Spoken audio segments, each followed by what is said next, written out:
Hi అండి. ఈ నూరువరహాల చెట్టుకి మనం ఎక్కువగా పూలు పూయాలంటే ఏం చేయాలంటే ఫస్ట్ దీన్ని ఎండలో ఉంచాలి.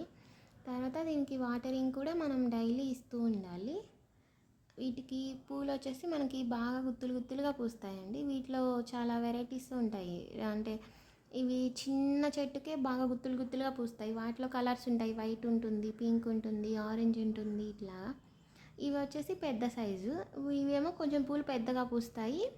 వీటిలో కూడా డిఫరెంట్ వెరైటీస్ ఆఫ్ కలర్స్ ఉంటాయండి. నాకు తెలిసి వీటిలో ఎల్లో ఉంటుంది, పింక్ ఉంటుంది, ఇలా ఆరెంజ్, రెడ్ కలర్స్ ఉంటాయి. వీటికి ఏంటంటే పూలు పూసాక మనం ఎప్పటికప్పుడు పిన్ చేసేస్తూ ఉండాలి. ఇలా పిన్ చేయడం వల్ల ఏంటంటే మనకి సేమ్ ప్లేస్లో కొత్త బ్రాంచెస్ వస్తూ ఉంటాయి. కొత్త బ్రాంచెస్ వస్తాయి. అప్పుడు ఏంటంటే మళ్ళీ మనకి ఫ్లవరింగ్ కూడా స్టార్ట్ అవుతుంది. చూడండి నేను అన్నీ అట్లా పిన్ చేసేస్తున్నాను. ఫ్లవర్స్ అయిపోయాక పిన్ చేసి నేను డైలీ ఇచ్చినట్టు కోసుకుంటూ ఉంటాను.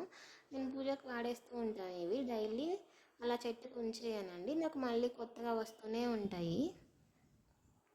ఇది చూడండి అట్లాగా నేను సేమ్ ప్లేస్లో పిన్ చేశాను. మళ్ళీ చూడండి కొత్త బ్రాంచ్ వచ్చింది. మళ్ళీ బడ్స్ కూడా స్టార్ట్ అయినాయి. సేమ్ అట్లాగే నేను మొత్తం తీసేస్తూ ఉంటానండి.